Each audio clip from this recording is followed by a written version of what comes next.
Static stretching before your workout isn't just ineffective, it's actively weakening your muscles, lower pitch, at the precise moment you need them strongest.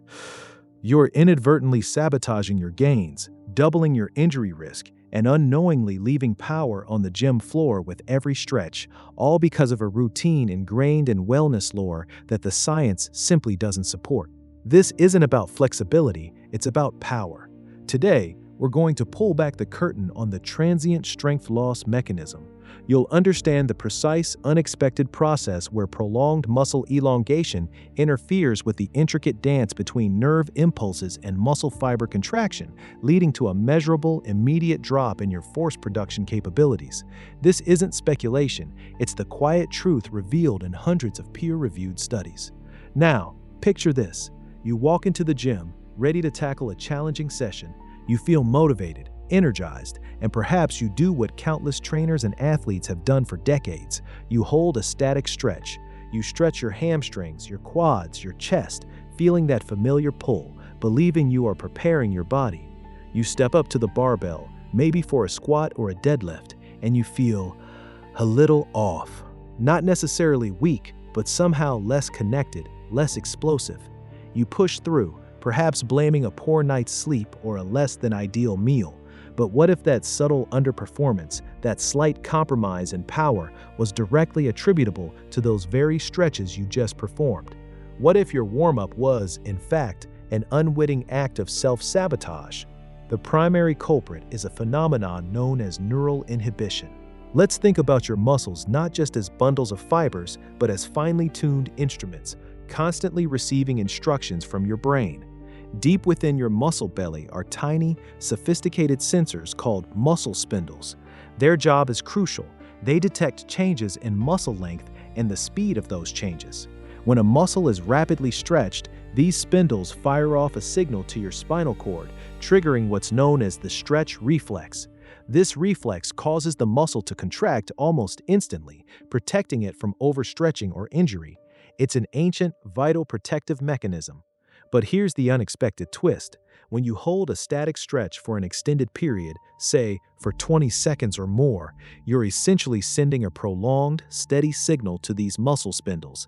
Instead of the quick, protective firing, the sustained stretch desensitizes these receptors. It's like a persistent, low-grade alarm that eventually gets ignored. This prolonged signal tells your central nervous system to dial down the muscle's excitability. It's akin to pressing a temporary mute button on your muscle's ability to fire rapidly and forcefully. It's a shocking scientific reframe. Static stretching doesn't just relax muscles, it actively desensitizes their protective reflexes, making them less reactive when you need them most. Imagine a highly coiled spring. You want to release its stored energy with maximum force, but instead, you gently pull it apart and hold it there for a long time before letting it go. It won't snap back with the same immediate, explosive power. Our muscles, though living biological systems, exhibit a similar, subtle principle. Research published by Feigenbaum and colleagues in 2006 meticulously demonstrated that static stretching, when performed for durations exceeding 15 to 20 seconds, consistently leads to a measurable decrease in muscular power output and strength. This isn't just theory. It's a demonstrable physiological response observed time and again in controlled settings. Your body, in its attempt to protect itself from a sustained, perceived threat of overextension, temporarily reduces its capacity for forceful contraction. It's a remarkable insight into how our protective mechanisms can, in certain contexts, work against our performance goals. Now, let's explore the profound implications of this mechanism for your daily life and your gains. You've walked into the gym, done your static stretches, feeling that familiar sense of looseness. You probably thought you were preparing your body, increasing your range of motion, setting yourself up for success. But what you were actually doing was setting a hidden handbrake on your nervous system. Before understanding this, you might have felt a vague sense of sluggishness, blaming it on diet or sleep. Now, you understand the exact biochemical and neurological sabotage occurring. Consider a scenario. You aim to squat 100 kilograms. On a normal day, with an effective warm-up, your nervous system sends a full, robust signal to your quadriceps, hamstrings, and glutes, recruiting a high percentage of muscle fibers to generate maximal force. But after a dedicated session of static stretching, that signal is slightly muted, slightly dampened by the neural inhibition we just discussed. Your nervous system might only be able to effectively recruit, say, 90 or 95% of the muscle fibers it normally could. That 100-kilogram squat now feels heavier, more grinding, and you might only manage 95 kilograms, or perhaps fail the lift altogether. That isn't a bad day. That's a direct physiological limitation you imposed upon yourself, a 5 or 10% reduction in strength you actively created. Think about that. Over weeks, months, years, those small reductions compound, directly impacting your strength progress and the gains you could be making. But the implications extend far beyond just lost gains.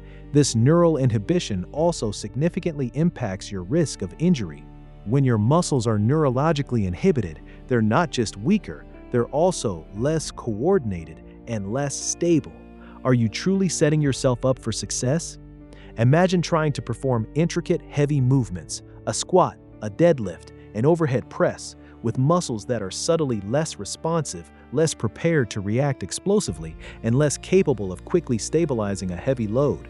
It's like trying to navigate a narrow mountain pass in a car where the steering is just a fraction of a second delayed. Your body's ability to react to sudden shifts in balance, to absorb unexpected forces, or to protect a joint at the end range of motion is compromised. A comprehensive meta-analysis conducted by Kay and Blazevich in 2012 clearly articulated the increased injury risk associated with static stretching immediately preceding strength and power activities. This isn't anecdotal, it's a statistically significant finding across multiple studies. You feel flexible, which is a common misconception of preparedness, but you are actually less capable of recruiting the full strength and stability needed to protect your joints and tendons. Every rep where you feel slightly off, every missed personal record, every twinge of discomfort that makes you question your form, it could be traced back to this seemingly innocent pre-workout ritual.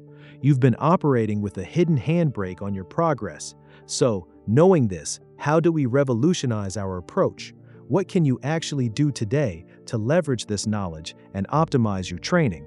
There are 3 immediately actionable strategies. First, embrace the dynamic warm-up revolution. Completely replace those sustained static stretches with dynamic movements. Think about what you're about to do in your workout. If you're squatting, your warm-up should involve light cardio like 5 minutes on a bike or rower, followed by leg swings, body weight squats, walking lunges, and torso twists. These movements actively prepare your nervous system and muscles by increasing blood flow, gently raising core temperature, and rehearsing movement patterns without desensitizing those critical stretch reflexes. Your muscle spindles are engaged in their natural role, responding to movement rather than being sedated by sustained elongation. Aim for 5 to 10 minutes of progressive, movement-specific warm-ups that gradually increase in intensity, mimicking the movements you're about to perform. You'll feel a tangible difference in your readiness and your ability to generate force from your very first working set. Second, for those who genuinely enjoy the feeling of stretching and want to improve flexibility, strategically place your stretching post-workout. If you love stretching, save it for after your main lifts. When your muscles are warm, pliable, and have already performed their work, this is the optimal time for static stretching. Post-workout static stretching can genuinely aid in improving flexibility and promoting recovery without impacting your performance. Your body is primed to safely elongate muscle fibers and improve your range of motion. Think of holding stretches for 30 to 60 seconds, focusing on major muscle groups when your performance goals for the day have already been met. This way, you reap the benefits of increased flexibility without the costly trade-off of decreased strength and increased injury risk. Third, incorporate what we call the activation prime before your working sets. This is about waking up specific muscle groups. For instance, before you perform heavy squats, spend a few minutes doing some glute bridges or resistance band hip abductions. Before bench pressing, perform a couple of sets of light dumbbell flies or push-ups. These are not about stretching. They are about sending a clear, strong signal to your nervous system. It's time to work. These exercises neurologically engage the specific muscle groups you're about to use, preparing them for peak performance without any inhibitory effects. Do this for 5 to 15 repetitions for 1 or 2 sets for each target muscle group. You'll immediately feel more powerful, stable, and less prone to those off days where your strength mysteriously vanishes. You will notice increased force output and a tangible reduction in minor aches and pains often attributed to overuse. You are no longer someone blindly following outdated gym lore, performing routines simply because that's how it's always been done. You now see yourself as an informed, strategic athlete, a scientist of your own body, understanding the intricate physiological dialogue happening within your musculature and nervous system. The gym isn't just about moving weights, it's about orchestrating your nervous system and muscle fibers for optimal performance. You've transcended mere routine, you're now a conductor of your own physical potential, empowering yourself with knowledge that actively improves your training outcomes. The power to unlock your true strength was always within you. Now, you understand one of the critical hidden mechanisms that either amplifies or diminishes that power. Keep questioning. Keep digging. The journey to truly master your health, to understand your body with scientific precision, has only just begun. There are so many more layers to peel back, so many more industry myths waiting to be exposed, so many more fascinating scientific truths that will forever change how you understand your own potential.